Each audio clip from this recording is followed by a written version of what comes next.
आइए शुरू करते हैं। पहला प्रश्न, 1886 में लाला श्रीनिवास दास के नाटक स्वैगिता स्वयंवर की समीक्षा बालकृष्ण भट्ट ने अपने पत्र हिंदी प्रदीप में प्रकाशित की और बद्री नारायण चौधरी प्रेमघन ने आनंद का दामिनी में।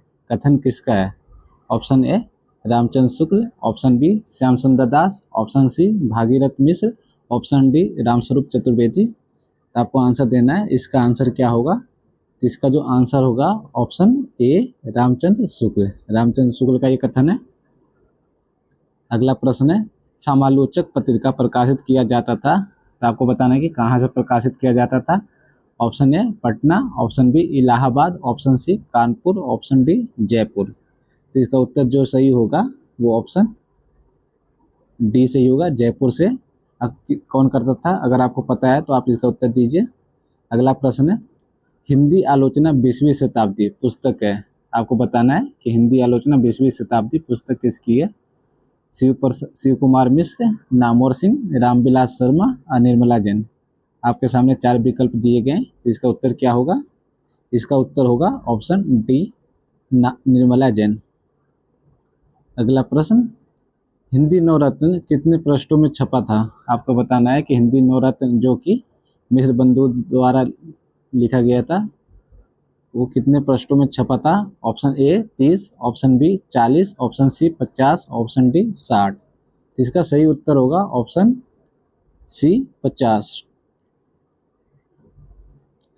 अगला प्रश्न, महावीर प्रसाद द्विवेदी जैसी इतिवृत्त प्रधान कविता के पुरस्कर्ता है वैसी इतिवृत्त परक आलोचना के भी।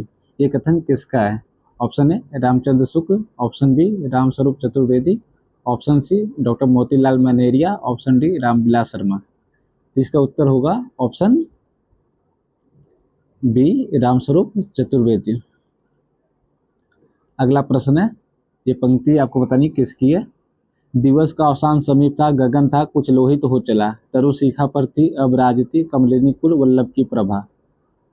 तो ये आपको बताना है किसकी पंक्ति है। ए अयोध्या प्रसाद हरिओध, बी मैथिली शरण गुप्त, सी रामनरेश त्रिपाठी, ऑप्शन डी श्रीधर पाठक। इसका जो आंसर होगा ऑप्शन ए अयोध्या प्रसाद हरिओध। ये प्रिय प्रवास का पंक्ति है, ये ध्यान दीजिएगा। अगला प्रश्न है प्रश्न संख्या 7, तरु शिखरों से वह स्वर्ण विहग उड़ गया खोल निज पंख सुभंग, किस गुहा नीर मेरे किस मग में। ये पंक्ति किसका है? ये प्रिय प्रवास की पंक्ति से भी मिलता जुलता है, तो अगर आप एग्जाम में आए तो कन्फ्यूज नहीं होइएगा। Option A Parivartan, option B Mansi, option C Priya Pravas, option D एक तारा। तो ये जो इसका जो उत्तर होगा ऑप्शन डी एक तारा। ये किसकी पंक्ति है? तो ये पंत की पंक्ति है, सुमितानंदन पंत की। प्रश्न संख्या 8, ये भी एक पंक्ति दी गई है आपके सामने।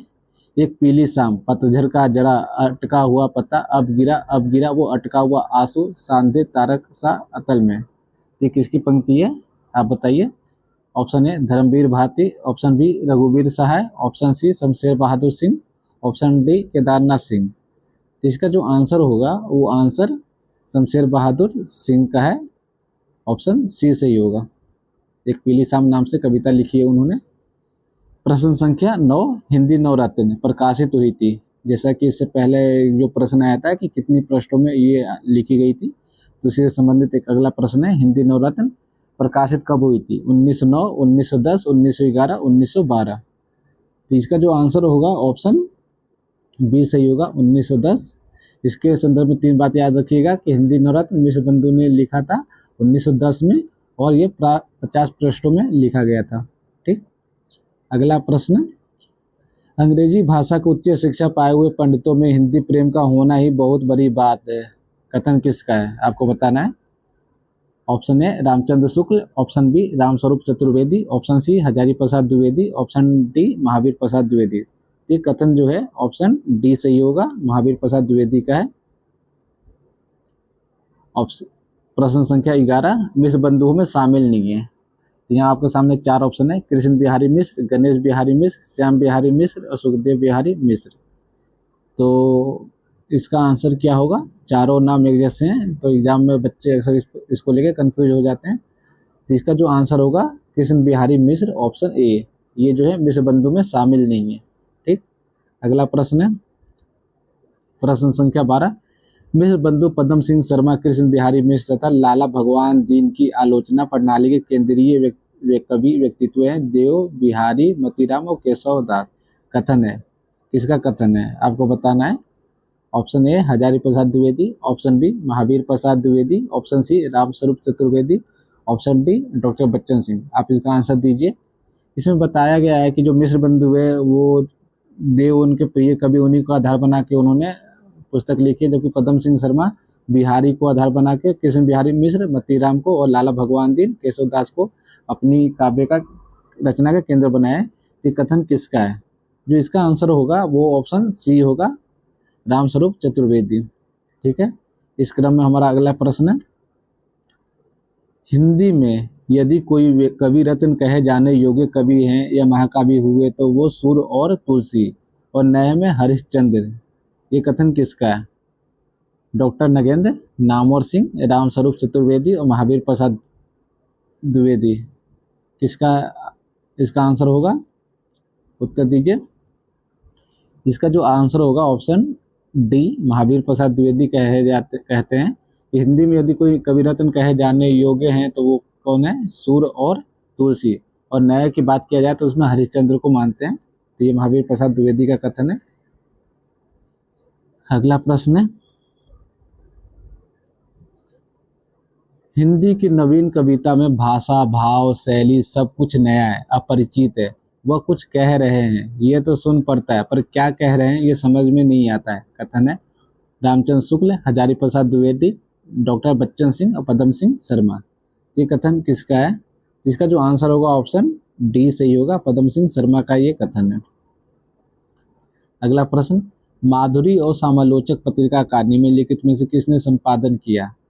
यहाँ ध्यान दीजिएगा, दो पत्रिकाओं का नाम है, सिंगल नहीं है। अगर सिर्फ समालोचक होता तो आप चंद्रधर शर्मा गुलेरी कर सकते थे, लेकिन यहाँ पर दो नाम है, माधुरी और समालोचक। तो ऑप्शन ए है Chandradhar Sharma Guleri, option B Ramvilas Sharma, option C Nirala, option D Krishna Bihari Mishra. यहाँ बिहार हो गया, तो आप इसको ध्यान दीजिएगा, कृष्ण बिहारी मिश्र। जिसका जो आंसर होगा ऑप्शन डी सही होगा, कृष्ण बिहारी मिश्र। मिश्र बंधु की अपेक्षा कृष्ण बिहारी जी की साहित्यिक आलोचना के कहीं अधिक अधिकारी कहे जा सकते हैं। कथन है, ऑप्शन है doctor Bachchan Singh, option B Ramswaroop Chaturvedi, option C Ramchandra Shukla, option D Ramvilas Sharma. इसका जो आंसर होगा ऑप्शन सी सही होगा, रामचंद्र शुक्ल जी का ये कथन है। ठीक, अगला प्रश्न, लाला भगवान दीन की रचना है बिहारी और देव, देव और बिहारी, बिहारी रत्नाकर, बिहारी एक विश्लेषण। इसका आंसर दीजिए। इसका आंसर क्या होगा? तो उन्होंने क्या लिखा है? बिहारी और देव। ठीक है, जबकि देव और बिहारी किसकी रचना है? इसका आप उत्तर कमेंट में दीजिए। प्रश्न संख्या 19, शुक्ल किस निबंध में लिखते हैं, अध्यात्म शब्द की मेरी समझ में काव्य या कला के क्षेत्र में कोई कहीं जरूरत नहीं है। आपको बताना है कविता क्या है। लोकमंगल की साधना व्यवस्था, श्रद्धा और भक्ति और क्रोध। इसका उत्तर क्या होगा? इसका उत्तर होगा लोकमंगल की साधना अवस्था, ऑप्शन बी। प्रश्न संख्या 20, सुंदर और कुरूप काव्य में बस ये ही दो पक्ष हैं, भला बुरा, शुभ अशुभ, पाप पुण्य, मंगल अमंगल, अनुपयोगी उपयोगी। ये सब शब्द काव्य क्षेत्र के बाहर हैं। ये किसका कथन है आपको बताना है। यहाँ पर ऑप्शन है ए शुक्ल, बी रामस्वरूप चतुर्वेदी, सी रामविलास शर्मा। इसका उत्तर होगा ऑप्शन ए आचार्य रामचंद्र शुक्ल का कथन है, ऑप्शन डी नगेंद्र था। प्रश्न संख्या 21, छायावाद शब्द का प्रयोग दो अर्थों में समझना चाहिए। एक तो रहस्यवाद के अर्थ में छायावाद का शब्द का दूसरा प्रयोग काव्य शैली या पद्धति विशेष के अर्थ में है। कथन किसका है? Option A Nanddulare Vajpeyi, option B doctor Bachchan Singh, option C doctor Nagendra, option D Ramchandra Shukla. ये महत्वपूर्ण कथन है, इसका उत्तर आप दीजिए। इसका जो उत्तर होगा ऑप्शन बी डी सही होगा, रामचंद्र शुक्ल। अगला प्रश्न है, ध्वन्यात्मकता, लाक्षणिकता, सौंदर्य में प्रतीक विधान तथा उपचार वक्रता के साथ स्वानुभूति की विवृति छायावाद की विशेषता है। अपने भीतर से मोती के पानी की तरह आंतर स्पर्श करके भाव समर्पण करने वाली अभिव्यक्ति छाया कांतिमय होती है। छायावाद की परिभाषा दिया है, किसने दिया आपको बताना है। Option A doctor Nagendra, option B Namvar Singh, option C Jaishankar Prasad, option D Mahadevi Verma. ये छायावाद के विषय में किसका कथन है? ये ऑप्शन सी जयशंकर प्रसाद का है। अगला प्रश्न, प्रबंध क्षेत्र में तुलसीदास जी का जो सर्वोच्च आसन है उसका कारण यह है कि वीरता, प्रेम आदि जीवन का कोई एक ही पक्ष न लेकर उन्होंने संपूर्ण जीवन को लिया है और उनके भीतर आने वाली अनेक दशाओं के प्रति अपनी गहरी अनुभूति का परिचय दिया है। ये कथन किसका है? Option A Namvar Singh, option B Hazari Prasad Dwivedi, option C Ramchandra Shukla, option D Ramswaroop Chaturvedi. ये किसका कथन है? ये ऑप्शन होगा ऑप्शन सी सही होगा, रामचंद्र शुक्ल। प्रश्न संख्या 24, सबसे अधिक लाक्षणिक साहस पंत जी ने अपने पल्लों में दिखाया और दूसरे इसलिए कि छायावाद के भीतर माने जाने वाले सब कवियों के प्रकृति के साथ सीधा प्रेम संबंध पंत जी का ही दिखाई पड़ता है। ये कथन किसका है? Option A Ramchandra Shukla, option B Ramvilas Sharma, option C Ramswaroop Chaturvedi, option D doctor Bachchan Singh. इसका जो आंसर होगा ऑप्शन ए रामचंद्र शुक्ल। अगला प्रश्न, साहित्य आलोचन रूपक रहस्य हिंदी भाषा और साहित्य पुस्तक है। इसकी पुस्तक की 3 पुस्तक आपके सामने है, आपको बताना है कि किसने लिखी है। नंदुलाल वाजपेयी, श्याम सुंदर दास, पदम सिंह शर्मा, भगवान दास। ये 3 महत्वपूर्ण पुस्तक है। ये पुस्तक जो है श्याम सुंदर दास की, ऑप्शन